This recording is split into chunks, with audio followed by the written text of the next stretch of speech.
What's up, everybody? Welcome to 2005 Transformers IDW Megatron Origins discussion and review. Tonight we have M3 reviews, Brad 45, Mr. Ramrod down there. This series is going to be every Tuesday. We're just doing a special one right before 3 live stream tonight, and we're going to go ahead and cap this thing off and get going here. So let me fire it up here.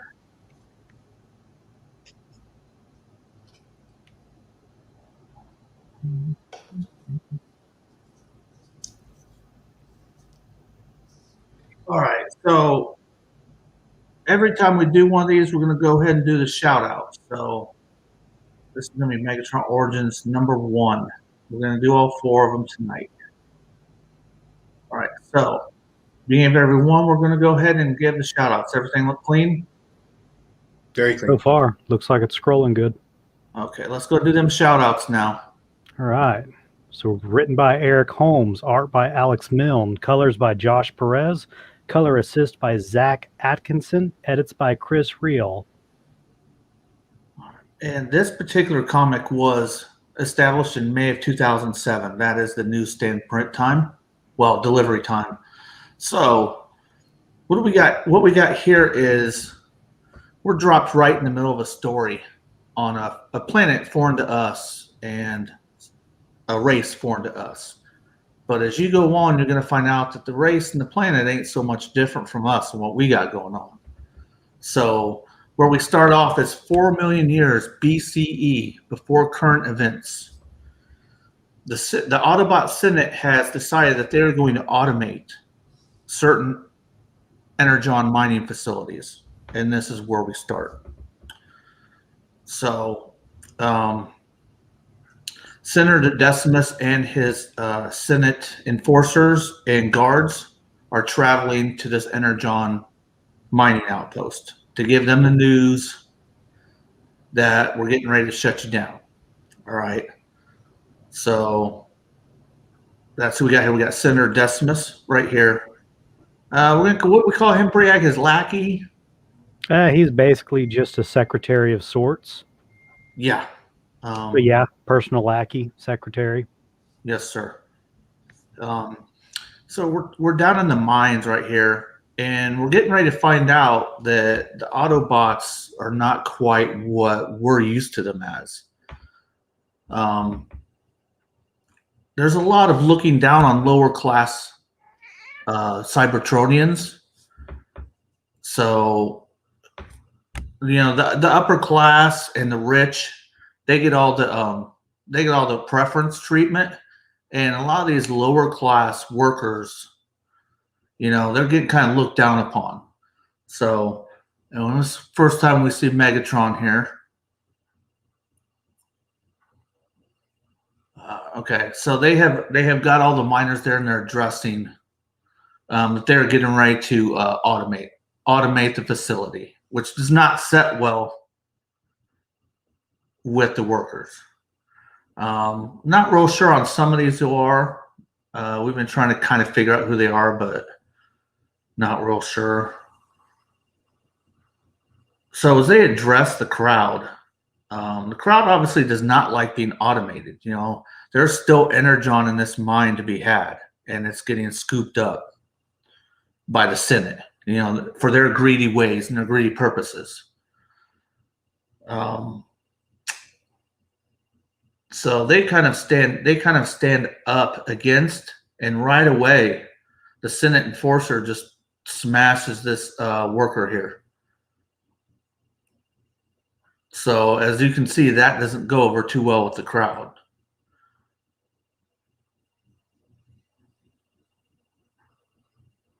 I don't know. I don't think they say his name, do they, guys? The guy they killed. I've never known who he is. I don't think they've ever said his name, but you know, pretty important character. Yeah, a lot of this stuff. Die. Yeah, go ahead. Go ahead. No, that's it. I was just saying it's. I mean, it's semi-important. He's the first death that they actually show you, and it's pretty brutal. Just Yeah. takes a hammer right to the back of the head. Well, the thing that's messed up is, he just says something and they got no regard. They just kill him right away. I mean, so these are Autobots doing this. So you can definitely see that these Autobots are not what some of us are used to, Right. This is what they This is say. Autobot as a government. Yeah. Basically, they're Cybertronians, but they're all called Autobot as a system of government. And their system of government pushes towards functionalism, meaning that you are built for a specific purpose. You will do your specific purpose, and you have a specific place in life. So they run a very caste system. I mean, that's just brutal. You don't even let somebody speak up and you just kill them. It's messed up. So as we go on, that just incites the crowd even more. So we see Megatron here with the Senate Enforcer. He gets into it with him. And next thing you see is the Senate Enforcer and Megatron going to battle.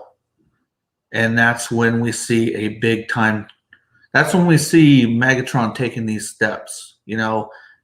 His people are being looked down upon. They're being, they're not given a fair shake just because they're hard workers and they're not the upper elite.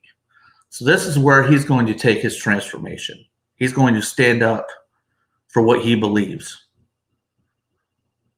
And he did. He murdered the Enforcer right there. So that's when things really escalate. And I think it's a real pivotal time with Megatron when he performs that first murder on that Senator Enforcer. You know what I mean? Yeah, and it was kind of just off the cuff, not really malice or anything. It seemed more like Megatron did it out of desperation and self-defense a little bit. But I think so too. Afterwards, he's kind of like, I can't believe I did that. Right. Well, sometimes when you want to take a stand, it kind of takes you some places you might not have thought you'd go to. You didn't realize you were willing to go there. Yeah. So they get captured and they put them on. I don't think they name the ship. They give the name of the ship that they capture them and put them on. I think the Senator's ship might have a name. It might be in a different panel whenever it gets when they're shooting at it. Okay. Probably next couple pages. Okay. Yeah, so they get the whole crew. Right there. The shuttle was called the Long Shot, up in the yellow. Okay. Redation shuttle, Long Shot. So they put the inhibitor claws on everybody and restrain them, and now they're taking them to prison. But a lot of people have a certain mentality about Megatron, a certain way they think he is. And in this G1 reimagining, I don't see he's doing anything wrong. I actually see that he is doing the right thing. And right here we see that Rumble and Frenzy are with him from the start, because that's who's right here, Rumble and Frenzy. For all those you didn't know. Which Rumble's one of my favorite. Love Rumble. He's just a cocky little bastard. So they take over. They get the guard and they take over the ship and they commandeer it. And the Senate, I think they have is the front of the ship separate, like kind of on the '86 movie, and that's how they get away. Because the Senate shoots them down, but they still get away. Yeah, I'm not real sure. I don't know if they just shot it and it damaged the shuttle some, and it just kind of flew in and crashed into Kaon. Yeah, because this looks like the front part of it. It kind of reminded me of the '86 movie when they're like, well, it would have killed us if we didn't detonate 3/4 of the ship. But so they escape and they head to Kaon. Kaon's their choice to go to because Kaon's kind of, there's crime in Kaon. It's a dirtier type place. So that's when we hear about Kaon for the first time in this story. Oh, we got Crimzeek here. For all y'all didn't see that. Yeah, that's something I never noticed when I read this the last 2 times. What, Crimzeek? Yeah, I never noticed there was Crimzeek there. Yeah. Some of the stuff is funny to.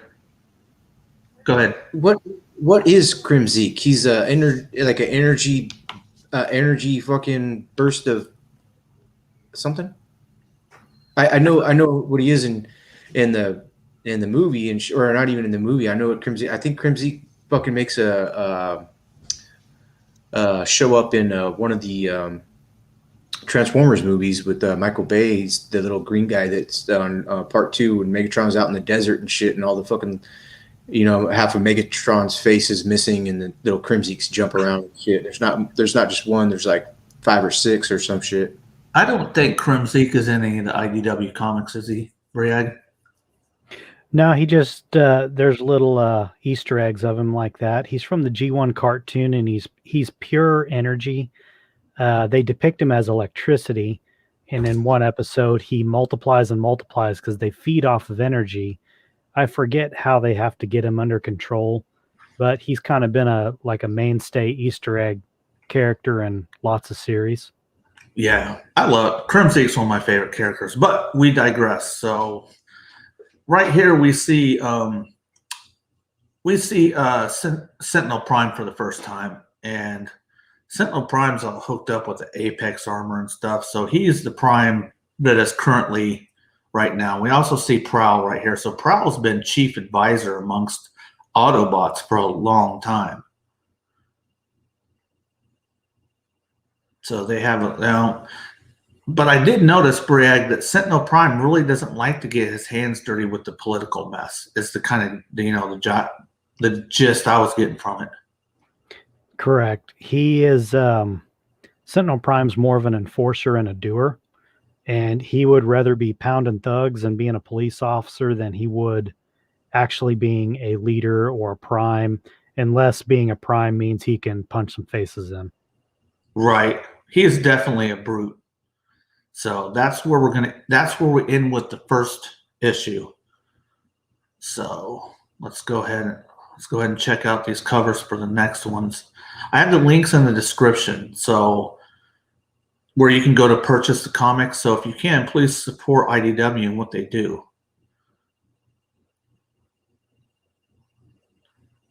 Yeah, I take a lot of times and just really study the art. You notice on his chest, the splatter mark looked a little bit like a Decepticon symbol. Yes, sir. You're right. As they do the artwork and stuff, they slowly develop that Decepticon symbol out of splatter marks over the 4 issues. Yeah, the next one I'm going to get to some. Yeah, and then he starts wearing the bling. All right. So before we do the shout outs for the next comic, what we got is the Forge, Cybertron. While corrupt senators hoard profits from state energy supplies, the growing numbers of unemployed cannot find themselves the means by which to fuel themselves.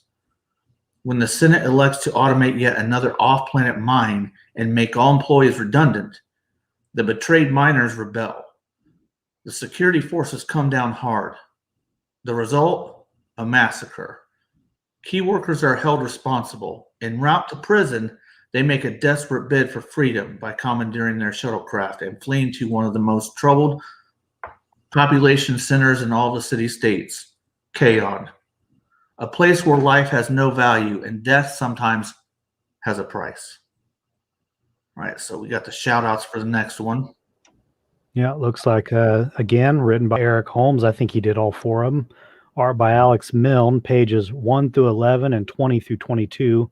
Marcelo Matier, I think that's how you pronounce his name, pages 12 through 19. Colors by Josh Perez. Letters by Chris Mowry and Robbie Robbing. Edits by Chris Riel. And this one is July 2007. So they are in succession. All right. So we jump right to Megatron, and in the Gladiator forums, he was battling Psykill. You know, a nice little nod to the GoBots right here. But as we find out, Psykill ain't no match. Yeah, they're really, driving it home which brand is best, right? Wait. Psykill okay. I did not fucking know that, and that's badass. Yeah, it's not a name, and it's not actually a GoBot character. This is just after the time whenever they had purchased the GoBot licensing. No. And they take every opportunity they can to stab at the GoBots, and just how the Transformers won that war. No shit. That's cool. Yeah. Fuck. Right Wow. there. So yeah, we may see more GoBot references, so stay tuned. So yeah, this is the first time we see Megatron transform too. Right there. Right. Yeah, right here. It's the first time we see. There's another one.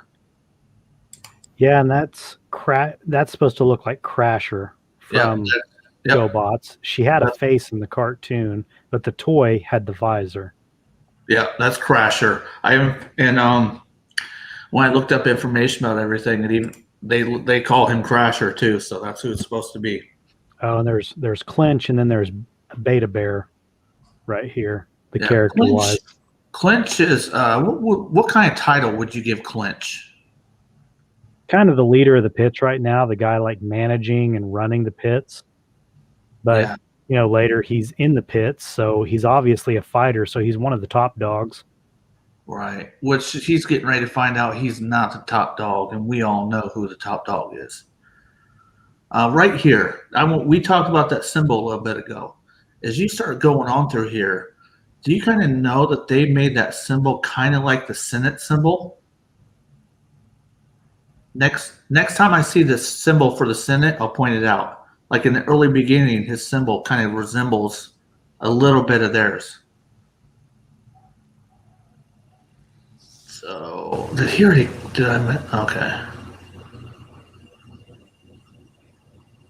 All right, so he defeats Psykill, and Clinch says he has to finish him. That's the rules of the gladiator fighting. You win, you have to kill.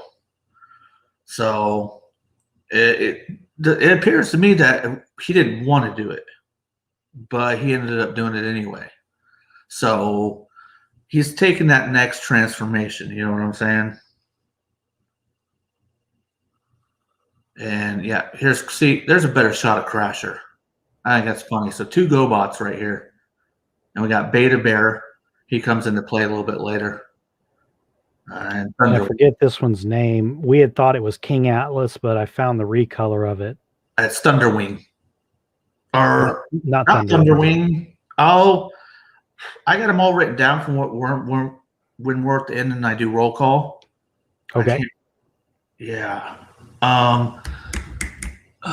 Skyquake? That's right. Okay, Skyquake, I think. Skyquake or Landquake or something like that.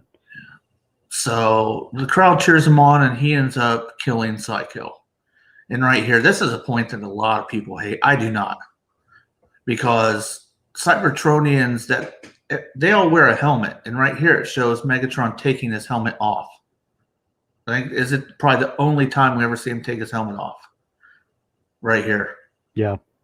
Which he looks very ancient Cybertronian. You get what I'm saying? The older Cybertronians have that kind of look to them. Yep. With the elaborate crests. Yeah, and he's definitely older. He's not one of the oldest, but he is older. Right. And then you see him, he puts his helmet back on. He's gaining more momentum with the crowd and just a lot of people.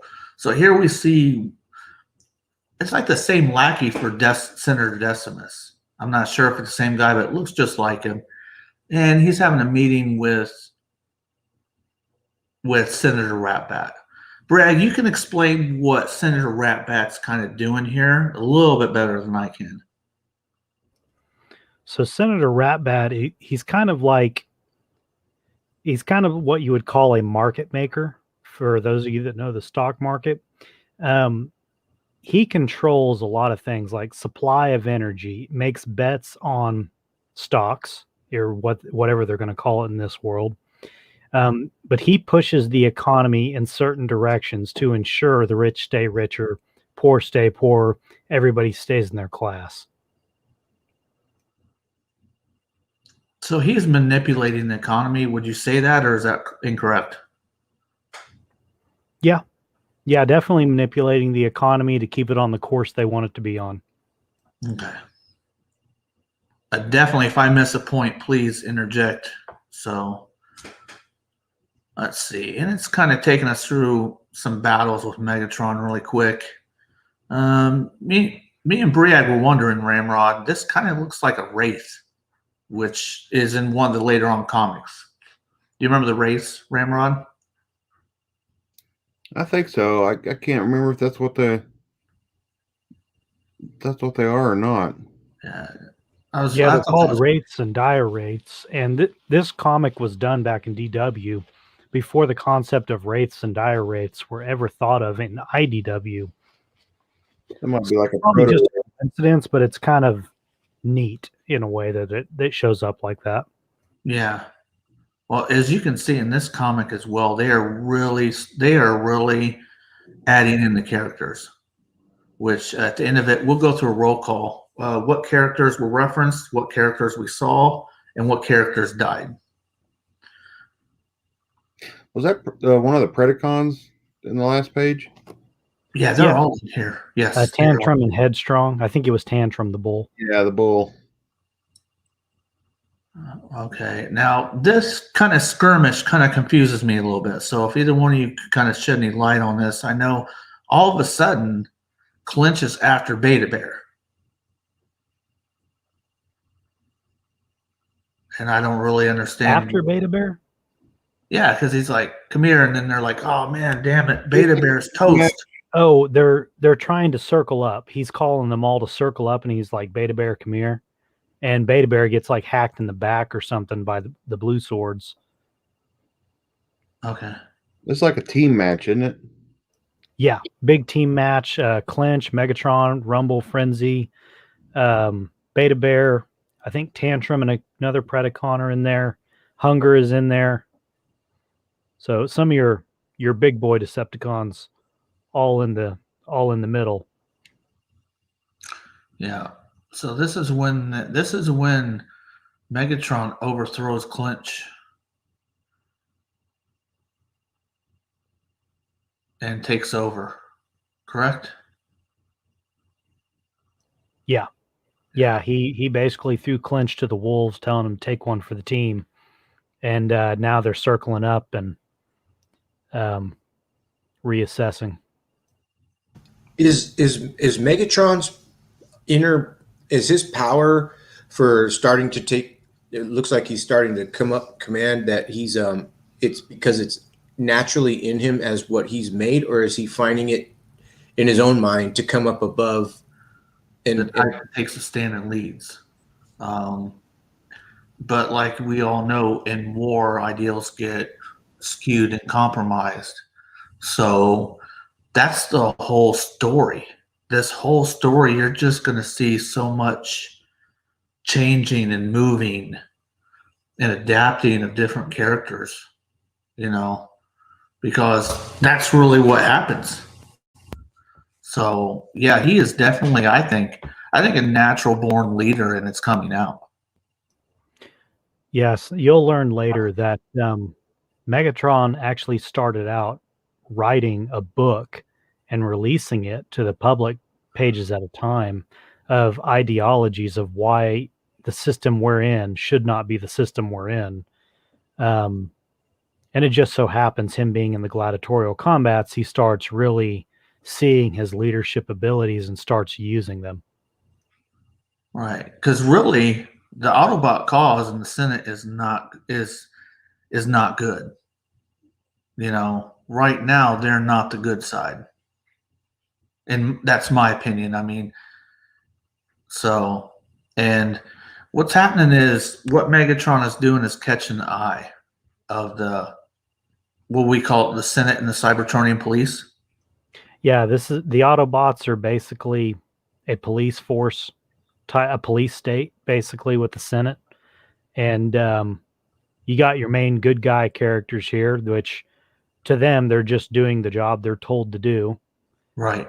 And otherwise, the Senate will come down on them. So they really are non-affiliation. They're just Autobot by default. Right. And that's the thing that the Decepticon movement is doing. We're not just going to go blindly and do what you tell us to do. Let's see. But I think that is this where they go ahead and they design the panorama to spring the trap of their next site. So what happens is the the fighters are tearing down every arena, and the Constructicons are rebuilding it. That way they can't be found. So each site gets tore down, they go to a new location, and the Constructicons build a new one. And that's what the Cybertronian police are tasked with doing, is finding where their next step is, where their next fight's going to be, so they can arrest them. There's a cameo of Scrounge over there to the left. Yeah, right here, Scrounge. Scrounge was one of the ones that pulled Orion Pax out of, what do they call that, the spark pit? I think so. When they're created. Yep. He was one that, he's like a medical bot or med tech bot or something. Scrounge, yes. But, yeah. Let's see. We're looking at Fastback. Is it Fastback? Fastback and Bumper. Okay, yeah. So they're tasked with finding out where this place is going to be, and they're set up and stationed here. They got this site that they figure under good authority that this is where the next place is going to be. Next thing, they see the Constructicons come in. Fastback, you getting this? No wonder we can't track them between venues. They don't ship the arena. They don't ship the arena components to the venue. They build it on site. So this is a nice little introduction for the Constructicons right here.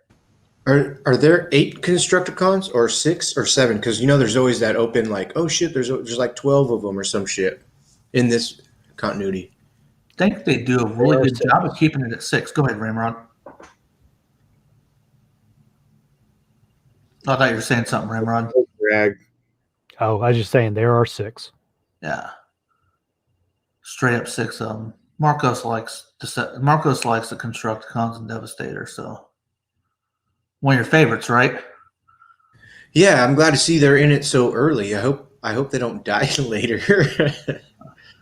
We see Megatron heading to the arena. And as he's entering, he's hailed by somebody that he doesn't know. So they're like, let me see, hold on. This is your designation, Megatron? It is. Then I have a proposal for you. Technology, weaponry, the means to modify yourself to incorporate those technologies, and the information to apply those tools. Enough, show yourself. And that's when Soundwave pops in. This is when we get to see Soundwave for the first time. Let's see, and he has a bribe for him. Let's see. He said, before inquiry is made, arena location revealed in advance in direct relation to financial offering. Bribes. I see. The arena is a poorly kept secret shortly before the games begin. So this is where he offers him his weaponry. I missed it. I think it showed it right back here. Yep. So if you look at some of this weaponry, you'll know. Sure, there's Megatron's mace. I don't think his arm cannon's in here yet, though. No, that's something that appears later. And Yeah. where Soundwave comes from is Soundwave also does not agree with how things are being ran.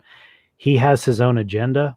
He has read Megatron's articles that he's written and agrees with the Decepticon cause and what it is right now.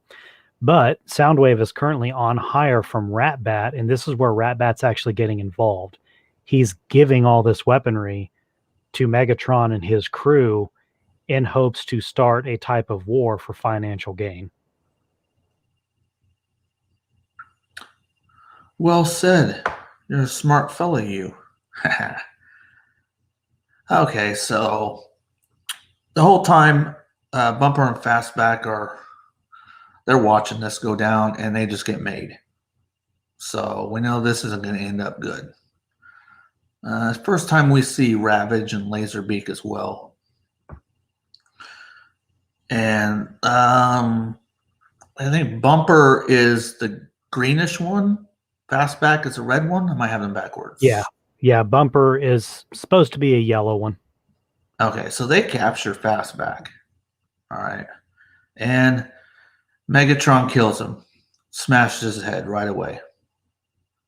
And it's Bumper, why did you? And Soundwave says, purpose of terminating a prisoner? Showing him what happens if he doesn't tell me what I want to know. So you can see he's becoming even more aggressive in what he wants to do and what he wants to execute. So this thing right here is pretty cool. Soundwave sends Laserbeak, and Laserbeak can like read his mind. And this, see what I'm talking about right here? So yeah, Laserbeak is the link between him and Soundwave, obviously, and when he does that, he can read the subject's mind. So he says, subject's mind indicates a broad net cast to snare arena fighters. They did not know you were coming here. Subject's knowledge also indicates you are one of the foremost members of an arena fighter's most wanted list. So they also deem that he's not a threat. So they kill him too. Or Megatron kills him too. All right. So that would be the end of issue 2.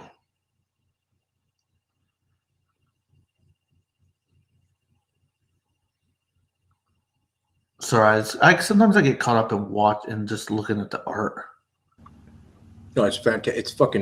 It's amazing artwork. And Yeah. I don't know any. I mean, if you probably showed me other artwork, I'd be like, oh, that's pretty good too, maybe even better. But I haven't seen any fucking better artwork. I'm just a fan of it. Sometimes I find myself, I didn't realize what I just read because I'm staring at everything. Like right here, his helmet intrigues me. You see how it's just kind of made like that? Can you scroll up? I want to see what it looks like with those helmet. Oh, he's got. Oh, is It it- didn't show you. If you missed that, I can get that to you later. They showed it a little while ago. I saw it, but it wasn't. It still wasn't. It's like with his the older Cybertronian stuff coming off to the side. I wanted to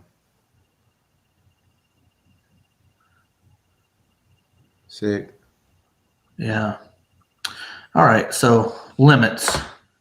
The troubled city of Kaon is a place without hope, but with an excess in suffering. An illegal underground fighting circuit grows in scale and notoriety. Fighters with empty tanks gather at secret locations, certain they will earn release from their miserable lives. They will receive fuel and fame, or death. At the dark heart of the violent spectacles stands the sport's rising star, Megatron. In this time of instability, it is Sentinel Prime himself that leads Kaon's security forces. His team, motivated, his reputation, uncompromising, his orders, burn out this cancer before it spreads. It won't be easy. All right. Eric Holmes again. Art by Alex Milne. Colors by Josh Perez. Color assist by Mark Bristow. Letters by Neil Uyatake. Edits by Chris Rial. So good job. I don't know. So they're pumping these out back then. This one was August 2007. So let's see where we start off this time. We've all read, a lot of us have read this so many times, but this is where you got to start, and it's still good. Really good read. We see There's Swindle the first time. emblem. Go ahead. There's the first emblem. Soundwave's actually wearing the Decepticon emblem. Yeah. Does it look to you like it's kind of a rub sign? I'm just going to ask that. Yeah, it looks like a rub sign. Nice. All right, so what do we got here? Word to the wise, the big guy's in a bad mood. He had a run-in tonight, lost an arm. All right, so Megatron go ahead. I'm sorry. I'm so sorry to interrupt. Was that Swindle? Yes, it was. Yeah, that's Wow. the first time we see Swindle. Holy shit. Yeah. So right here we see Hook, I do believe, is repairing Megatron from a previous fight. I was unable to find out who this is, Briag. Who they're Spare parts. That's who he is. Huh? Spare parts. That's who he is. Yeah. All right. So Soundwave is there because he has, and yeah, we see the symbol here again is definitely defined out now. As we all know, it looks like Soundwave's head. You know, that just made me think. We've talked before about Megatron, his strength, and look how badly beat up he is in that particular fight. That could either be a lot of robots that did that to him, or that mythical fight that apparently actually happened between him and Grimlock in the pit, where they both walked away damaged like that. That's right. There was a fight between him and Grimlock. But how did it skip? How did it skip from the last issue to this issue, where now he's in fucked up like that? It's kind of just so basically a fight has happened. They don't ever name who did it, but a fight's happened. He came out pretty bad with this particular fight. But later on, they hint at Grimlock used to be a Decepticon and was one of the only people that went toe-to-toe with Megatron in the arena and walked away. And it kind of makes me wonder if that's the particular fight. I've never thought that before, and I bet you it is, because Grimlock is no slouch. I actually bet you probably right on the money there. It would be nice to get an answer to that. Okay. That's what I'm talking about. I've read this. This is like my third or fourth time. How many times have you read these comics, Briad? I don't honestly know. I still think I'm on 7 or 8.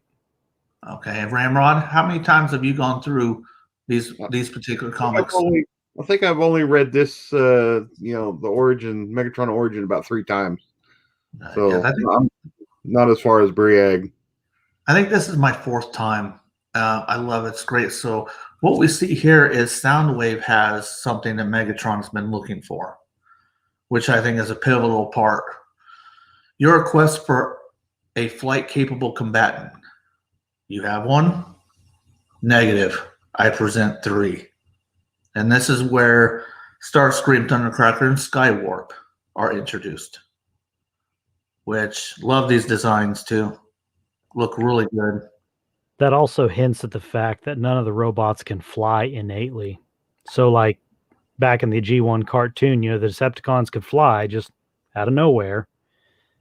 But in this, they can't. Like, those are actually flight-capable combatants.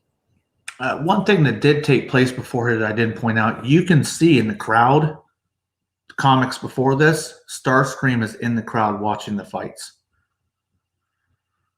And so as soon as he's introduced, Starscream pledges his undying allegiance to Megatron. Let's see what we got here. Oh, only in then G1 was selling toys and stuff, but if Starscream was seems to be the really, really loyal fucking fan and his undying allegiance. I want to wait and see. Does he? Because you don't have to tell me now. It'd be a huge spoiler. Does he end up acting like G1 Starscream towards Megatron later? You'll have to find out. Dun dun dun. Sorry. I know. But a lot of these characters don't deviate a lot. I mean, some of them develop new ones. So yeah, they're pretty true to the G1, but they expand on it. They flesh it out and add depth to the characters. But they at least, if not continue, they start with their the G1 characteristics. Yeah. So he asks them if they can fly, and Starscream says beyond 3 times the speed of sound, all of us. So Megatron is starting to. He has a vision, and he's starting to actually apply it. And it's not it has nothing to do with no gladiatorial fights coming up. You know what I mean? Let's see. If I skip something important, please let me know. All right, so now we go back to the to the Autobots, and they're having a funeral for Fastback and Bumper. We see Sentinel Prime, Huff. Oh, what do we say he was? Brawn. Warpath. Hoist was up at the top in the back. Yeah, we got Ironhide, Prowl, Orion Pax, Ultra Magnus, which is just an exact duplicate of Pax, only white. It'll show the other guys a little bit better. Yeah, Elita 1, Bumblebee, Hubcap. Down the little guys in the front, that was Gears and Windcharger. Yes. So obviously they're there and they're unhappy. And here's a nice good shot of Cliff Jumper, Bumblebee, and Hubcap. We see a good shot of Elita 1 here, or Alpha Trion, Wheeljack. Yep. And just something to note that technically there's a little errata on the characters, and there should not be any fembots at all in the comic. But since this was done during DW and not during IDW, they left the drawings as is. So pretend Elita 1's not there. I like how Ironhide, it's an homage to the G1 toy. Yep. Thank you, because I was like, I'm not going to say anything stupid. Nope, but yes, that's how DW drew him. That's cool, Ramrod. With the glass in front of him. Same with Ratchet. All right, so Briag, what we got going on here? They're having some kind of tribute for Senator Decimus. Yeah, it's an unveiling of Senator Decimus's statue for all the great things he's done for the riches. For the riches, yeah, not for the people. And that's when the Seekers crash it. And that was one part of Megatron's plan. They scoop in and they disrupt it. Their big agenda here, Briag. Big agenda for them was really just to send a message at this point. That's all they're doing, sending a message that the Decepticons are aware and that everyone else should know that they are here. And we get some of not bad, Senator? Punch a hole in the sky and the masses are transfixed, eyes wide, mouths agape, like a pack of startled primitives. So like you said earlier, Briag, flight capabilities seem to be far and few between, I guess. Only if you were created to have flight. Which Starscream was part of the Air Academy, so he was a militant robot. Him and Skywarp and Thundercracker were all built for military use. Yeah. And here's where they put their mark over the Autobot symbol. Kind of let you know things are going to be changing. Let's see where we at now. Somebody's watching in. Is this Senator Ratbat again? Yeah, the TV screens are always Senator Ratbat. You can see his head in the bottom left of each panel there, just looking in on what's going on. Okay. Transport centers come from. He's got to make sure he's fixing them prices right. Yeah, he is. He definitely, he's definitely manipulating several things, which is a part of the problem in the upper tier. Secret location. We see Sideswipe and Sunstreaker, and they do refer to them as brothers. Right here, we see them talking with each other for the first time. It says, I'll be watching the fights, but bro, I don't want you in there. Come on, it's me. I never lose. And then right here, we see the Decepticons. So it looks like they're all trying. It looks like what's happening here is they're all trying out for the fights, the team. Yeah, this is kind of a gathering of all the people. It's an assumption they're making a gathering under the presumption that all of these guys are here to possibly join the fights and be part of the elite. And that's not exactly what Megatron's going to announce. Yeah, like I said, Megatron calls and many come. Yeah. Amateur night. So yeah, the old fighters are kind of seeing a lot of the noobs show up here, but yeah, this has nothing. This isn't for fighting each other. So, and this is where we see Grimlock right here. So he was definitely a fighter in the pits. I forget. Does this show? It doesn't show his alt mode, does it? Not right now. That comes later in Autocracy and Monstrosity and Primacy. Shout out Megatron wearing a chain. I gotta get caught up here. All right. Oh, okay. This is the part where he. All right. I like this just because I like Rumble and Frenzy. I've decided there will be no debate. You've been both modified for a reason. But boss. And then Megatron flexes on him a little bit. So Soundwave it is. This is when this is when Rumble and Frenzy become Soundwave minions. And it's Megatron's, and that's part of Megatron's idea. At first, they're reluctant. Like we've seen them with him since the beginning, so they're loyal as they come. Did it ever explain why? I don't remember why he made that decision. Were they supposed to protect Soundwave? You're still muted. I'm muted. So, okay, so I don't think it ever says why, but with Megatron, there's always going to be multiple intentions. I'm sure one thing is they're loyal. They're powerhouses, and if he can fit that much power down into tapes, they're good protection for Soundwave. They're also going to be more loyal to Megatron than Soundwave, so if Soundwave's not on the up and up, they can report back. I mean, there's all sorts of reasons for him to make that play. He's always calculating several steps ahead, that you just don't know. So this is where I think you do believe he addresses everybody that he had that he summoned. We're sending a message. I want to ask each of you a question. Why are you here? You come from Tarn. You come from Voss, Altheix, Uriah, and Callus. We gather in Kaon, and so we bring our misery together and we fight. We are the forgotten trying to forget. Forgotten until you stand with a blade in one hand and a throat in the other. Then you remember. You feel it. You are alive. We can wear badges, join teams, fight and kill.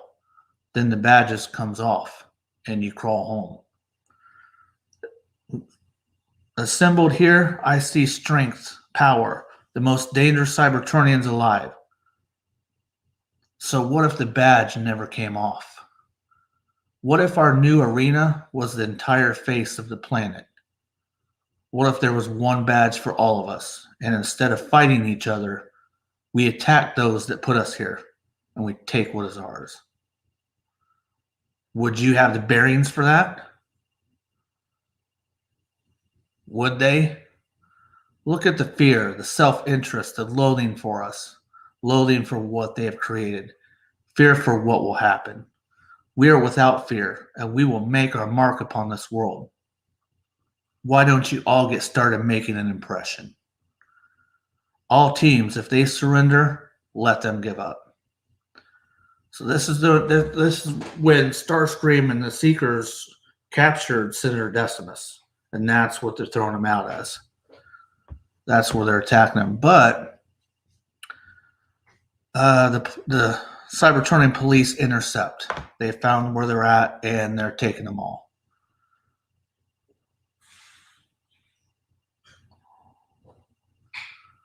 All right, so yes, they ambush them.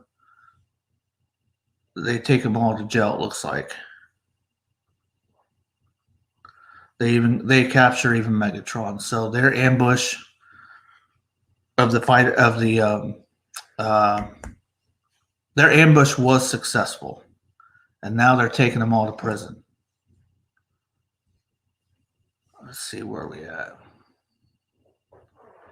I think this is good to note because we talked about Sentinel Prime, how he's a bruiser. He likes to fight. He doesn't like this political shit. So this is Megatron, huh? The big bad himself? I don't see it. Keep looking. Look at that shot right there. You about ready to find out, buddy? I thought he'd be bigger. So they processed them all. Go ahead. I'm saying fuck Sentinel Prime. Well, I don't say that. He's strength. He's not part of the Senate. I like what he's about. So what I don't like is what the Senate's about and their corrupt ways. I have no problem with a big bad son of a bitch who can take care of himself, but he might be up against something he's never seen before. All right, so let's get hot here. Now we're going back to where they're all being held in the cells. And obviously we found out before this that the prisons are overran, obviously. And they don't care. They're just stuffing them all in there anyway. Let's see. This is where we see Starscream. Oh, no, before that, this one. Sir, this arrived. Senate directive says, here, this one walks away, and they're referring to Soundwave. Fine, he can walk, roll, slide out on a trail of grease. I don't care. So they release Soundwave. Because of Rat Bat, more than likely, huh? Yeah. All right, so this is where we see Starscream. You need to listen. We don't have much time. And Megatron sees what Starscream's doing and says, kill him. And he says, get me out of here. Take me to the Senate. I have something that guarantees their future and mine. Boss, what did you tell him? Everything. So, this is where we see Starscream, pulling some of his tricks that we're used to. All right, and that's the end of number 3. I always thought it was interesting how they drew some of they're not teeth. I don't know what you'd actually call them, Cybertronians, but. What do they don't, I know you can drink Energon, but do they consume food as like humans eat? Because if they're giving them, I'm just curious. I just fucking noticed that right now. Like even just thinking about it. Do they eat in any of the comics where it like shows them like taking a bite of a fucking laser beak or some shit cooked? If it's not like Hunger, the Terracons, or anything like that, no. You do see them drinking different kinds of Energon. There's different Energon mixes, like you'd mix an alcoholic beverage served at different bars, And like, of course, like Energon goodies, like the little packs, like what Cup and Hot Rod had in the '86 movie. They basically consume Energon, and I'm assuming with different mixes of how they do Energon. And one particular comic I can remember where Ironhide and Optimus are sitting down, and Ironhide takes the lid off of an actual nuke missile and starts drinking it. I'm assuming there's different flavors. Hardcore. I would go for Strawberry Queen Lemonade. Yeah.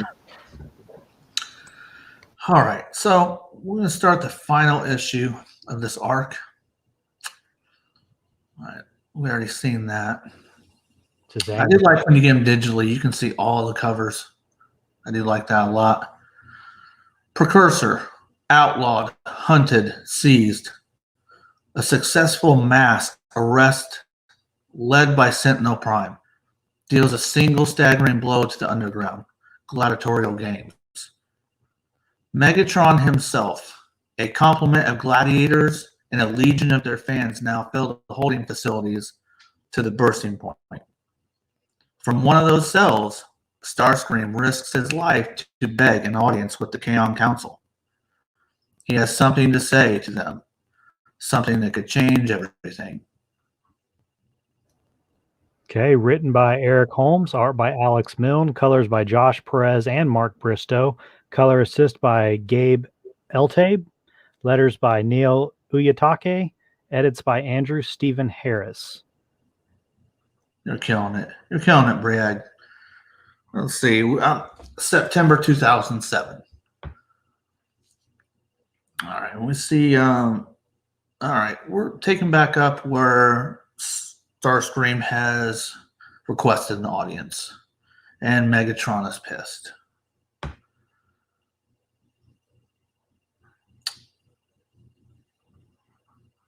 All right. So they get him in front of there. Let's see.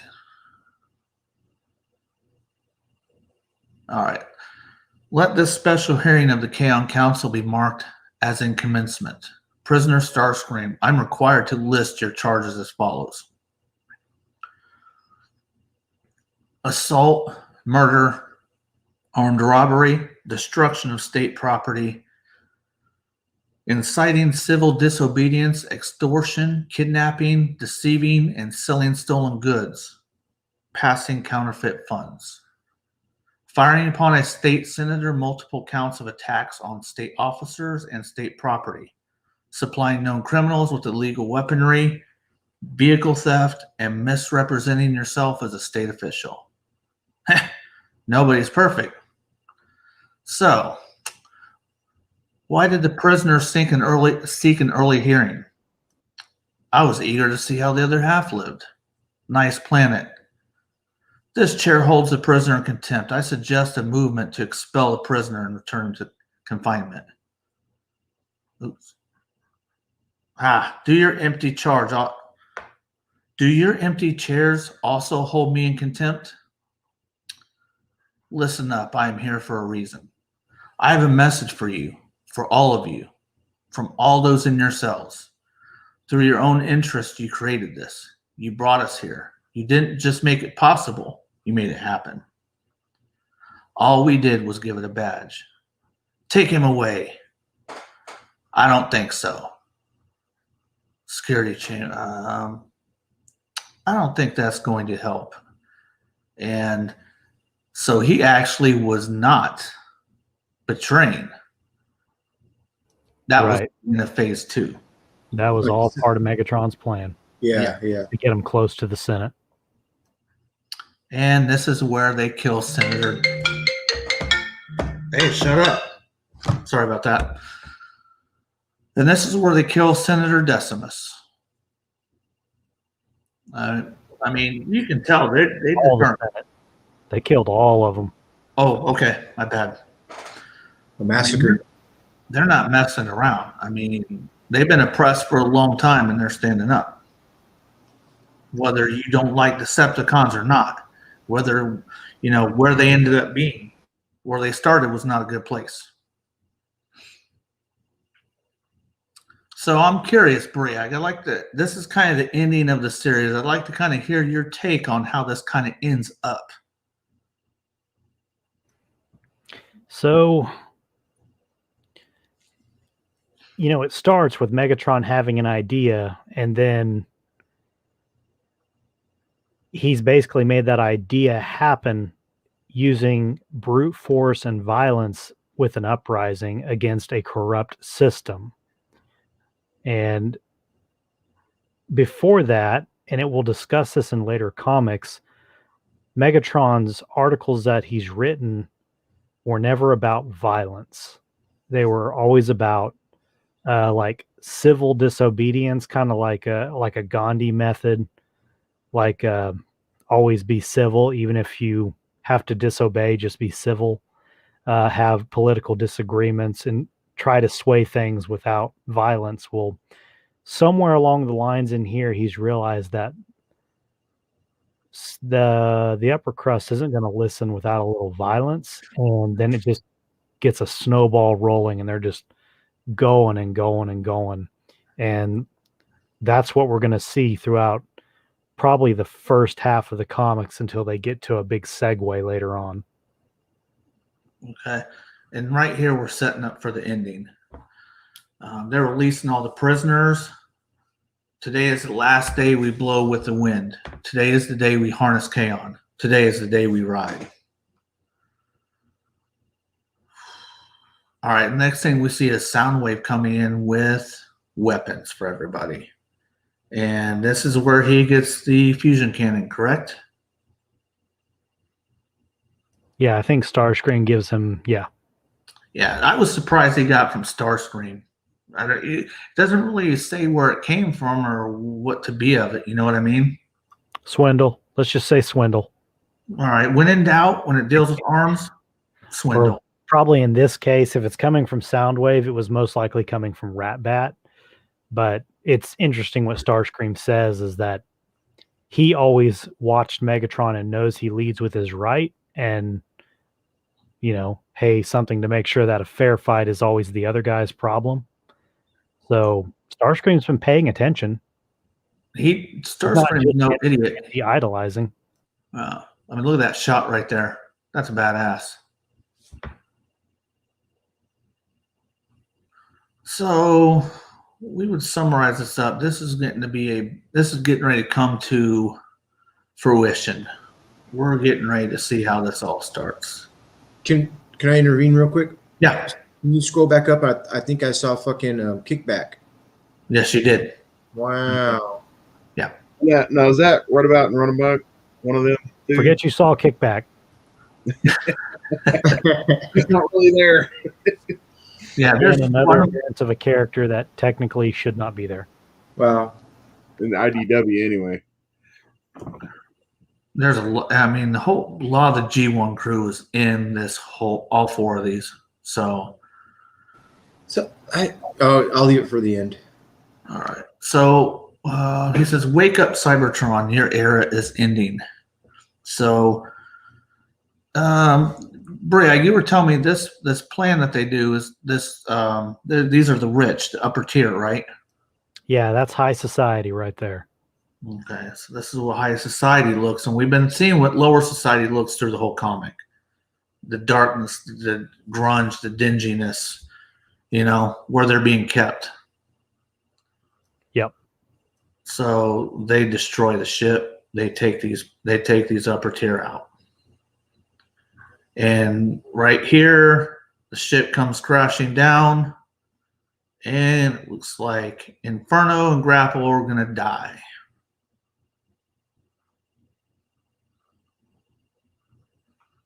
So let's see. And they're trying to this surge that the Decepticons are giving them is pretty powerful. The Cybertronian police, they got their hands full right now.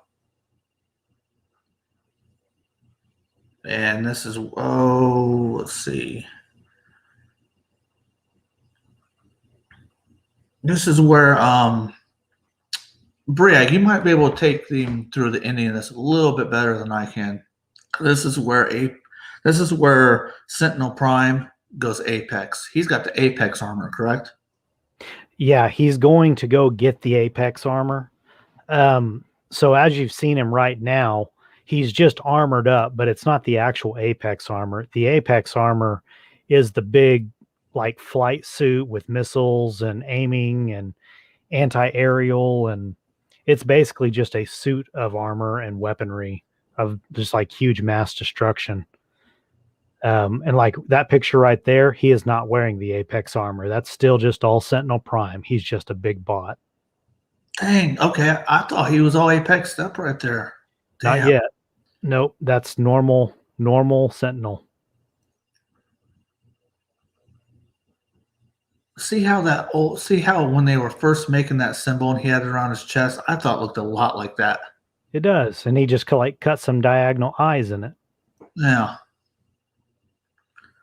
Let's see. Yeah, this is where Soundwave betrays Ratbat and reformats him. Unless there's another spin on this, that's basically what this is all about. He takes Ratbat down and takes a spark, and that's how Soundwave gets Ratbat. Yeah.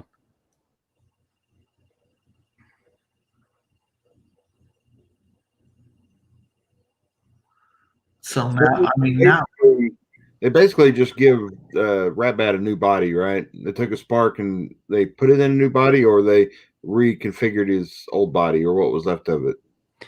So in this one, they don't really show exactly what they did, but in the storyline, there are three important pieces that make a transformer. There's the brain module, the transformation cog, and the spark. You have to have all three to be a complete transformer. Now, you can survive without the transformation cog. You cannot survive without the brain module or the spark. So if I had to say, he most likely takes his spark and technically his brain module. it's almost like I imprison you. That's kind of the feeling I got from it. Yeah, kind of like later in one of the spotlights where we see one of the people that's been put in Garrus 9 prison and how they've been disassembled completely, and you only see their spark. Yes. So this is where he betrays them, takes his spark, and this is where you see him make Ratbat his minion. Just like how Starscream makes the fucking Combaticons. Bruticus. How he Yes. G1. That's very correct in the G1 cartoon. I forget technically what they call them, like personality modules or something. Yeah. Installed them in all those military vehicles. They were imprisoned on Cybertron, and Starscream went and snuck him out. And also, then the Dinobots, for that matter, with Wheeljack, they kept their sparks or their brain modules somewhere, and then they were able to download them and something like that. I'm not sure how the Dinobots technically came about, because they just built them from scratch, and they were dumb, like really dumb. And then Wheeljack made that brain module upgrade to make them a little smarter. So I don't know if like what the G1 cartoon did with the Dinobots or how that really came about, besides they were just built. But again, I don't know how you just build them, because they later establish in the cartoon that they can't become alive without the life-giving force of Vector Sigma. But that's like we're taking off on a tangent here. Yeah, that's the beauty of G1. Yeah, this is what I like to call G1 reimagined. I mean, we can talk about that later. We digress. That'll be the theme for several episodes. We digress. They're trying to get, I mean, it's chaotic out there. They're trying to find the front line. because shit's going down right now. Fan out.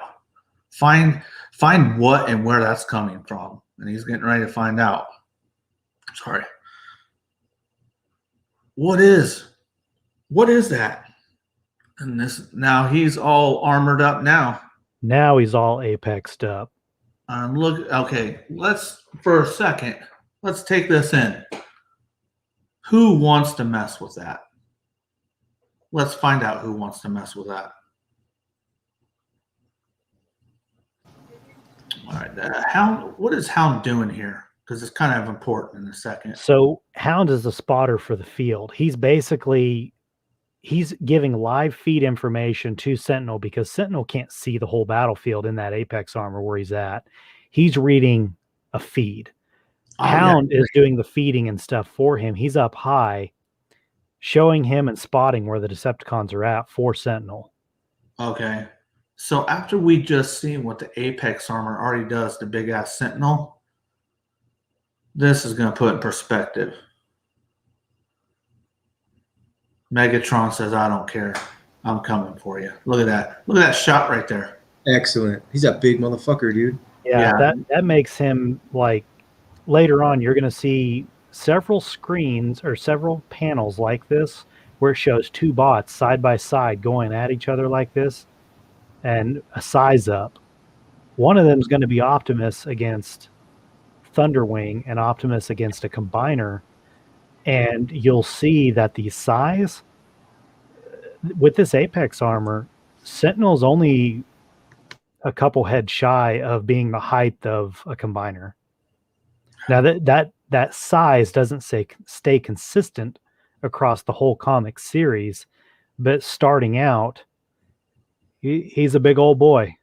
You got a whoop ass coming. Like Ultra Magnus. Like, nah, man. Magnus. Look at everybody running, but my boy here, Megatron. That's bigger than Fortress Maximus or Ultra Magnus in the comic. Yeah. My boy Megatron ain't backing down. Everybody else is running. Come out, Prime. Face me like a gladiator. I know you can hear me. Come out and fight. That's a nice shot right there, too. So they're going to fight. They're getting it on now. You know more than likely what's going to happen right now. So right here, we see Hound die. Now, hold on a second. Who blasts him? Briag? If you follow the screen caps rolling down, you'll see that Megatron is up high. So he basically he's right there in the top right of that screen. Yeah. So he's been up there and he's figured out where Hound is at doing the spotting, and he takes out Hound. Okay, he's taking the eyes from Sentinel. Yep. He knows what's going on. All right, so Hound dead right here. And I have to check this out. Hold on a second. I've heard it said that we only gain wisdom through suffering, and tonight I intend to make you very wise. Megatron, he has always got that wit. He's always ready with it. That's funny. Go ahead.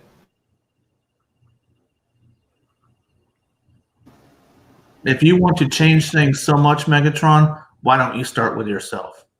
Change. Oh, how I've changed. The journey I've been on, I see through wiser optics now. Wise enough to see that this is the twilight of your ways. There's another comparison right there. Scroll back up one more. Look at the size between them there without the Apex armor. Oh, yeah, because Megatron, by doing that, he is starting to...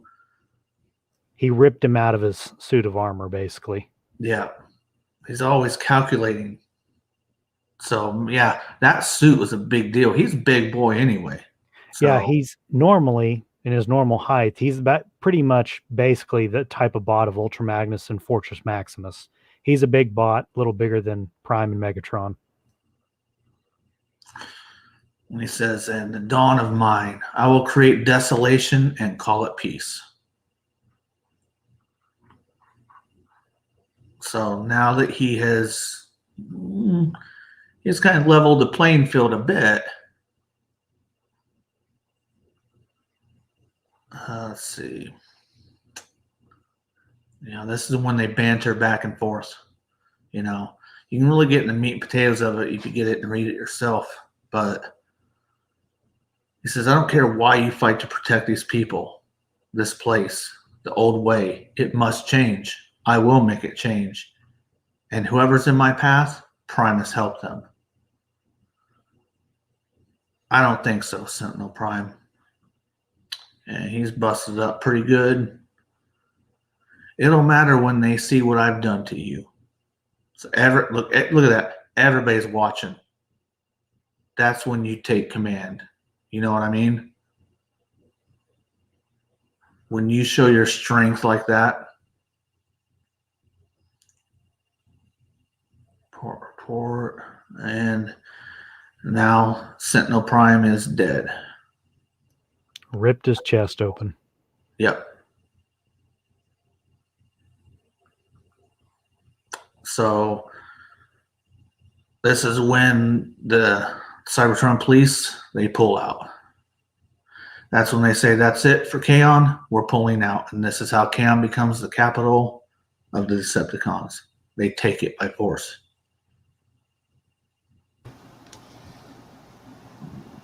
Let's see. As we finish this up.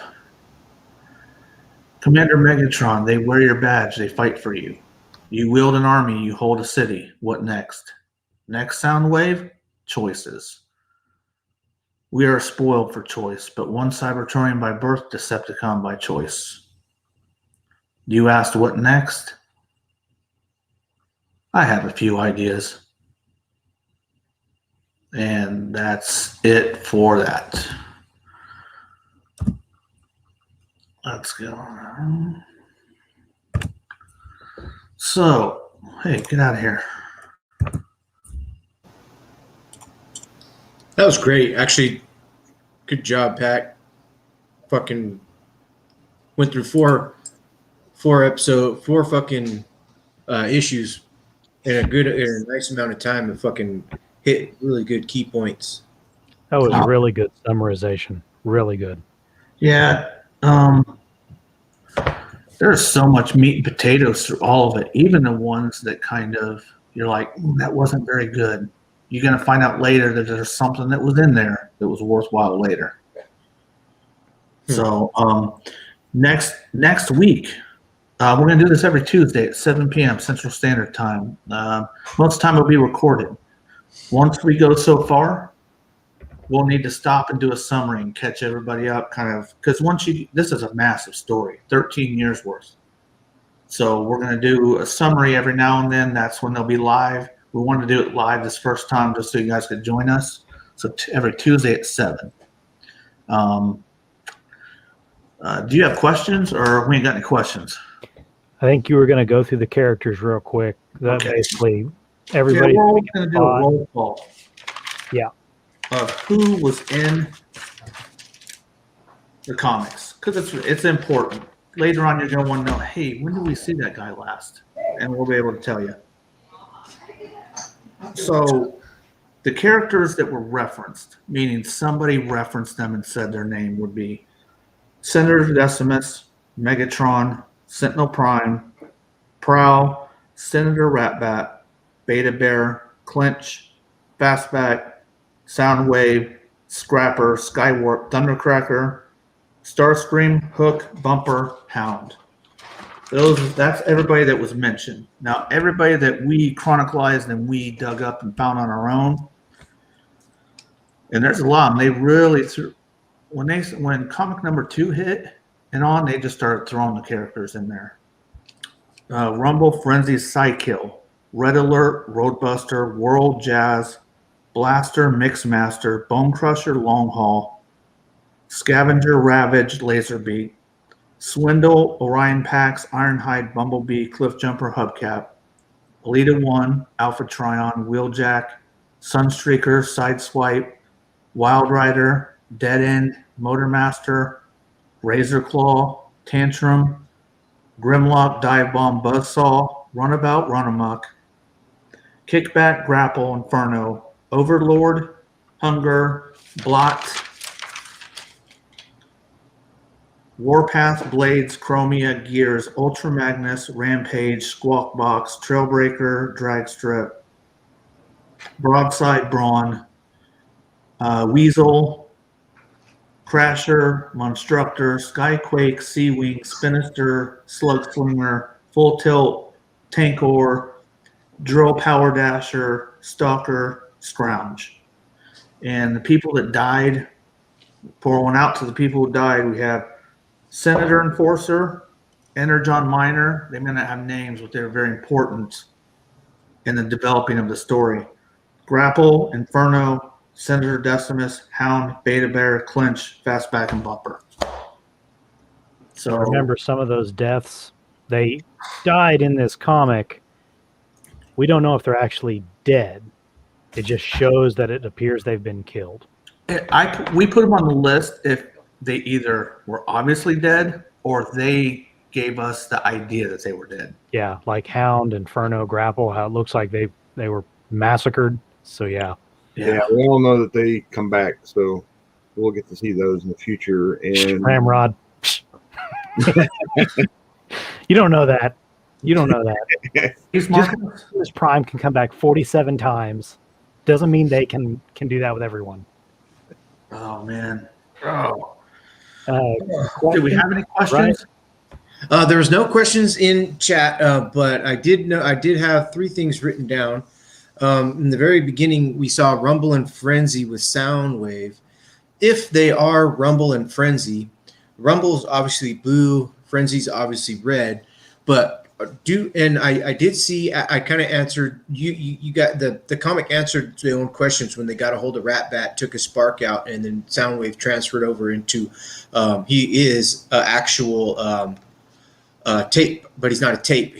What are Rumble and Frenzy to be in Soundwave?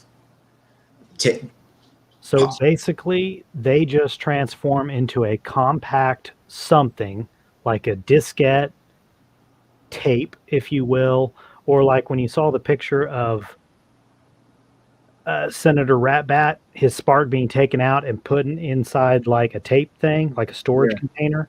Basically, they just transform their body, mass shift it down to be able to fit inside of Soundwave's chest. That's really all it is.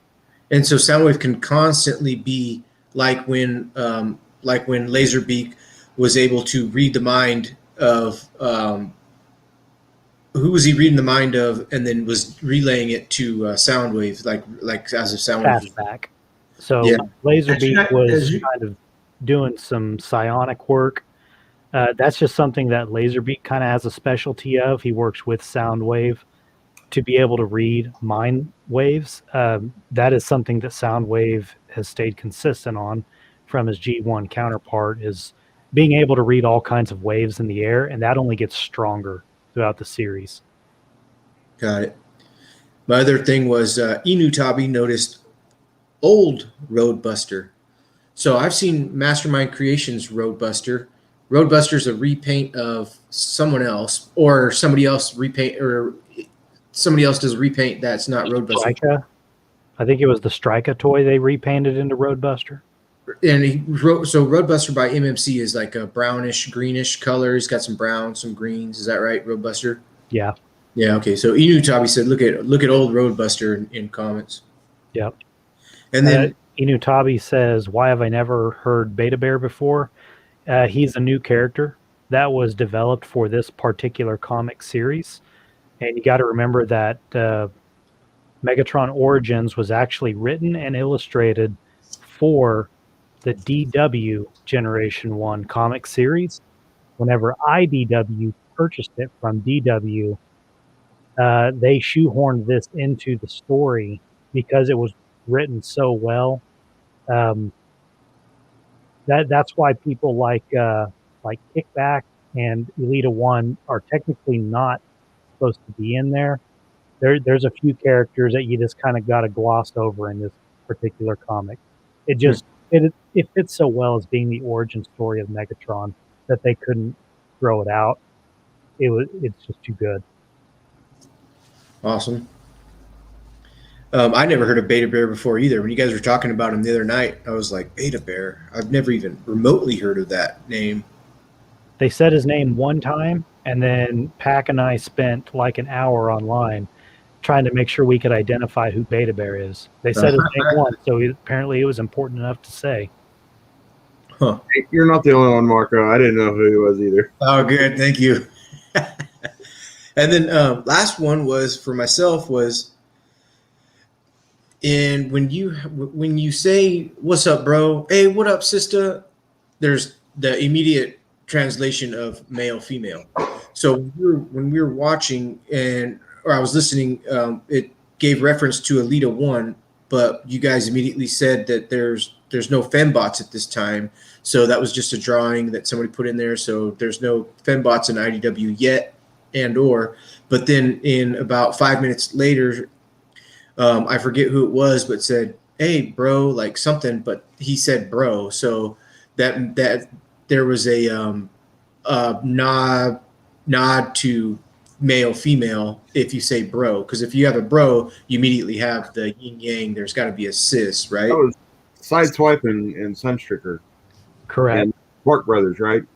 Briag? Yes, and so that will be addressed better throughout the series. Pretty soon, actually, after we get done with Autocracy, Monstrosity, and Primacy, we will get into Spotlight RC. And that's when they really start addressing fembots, he, she, and how the Transformer race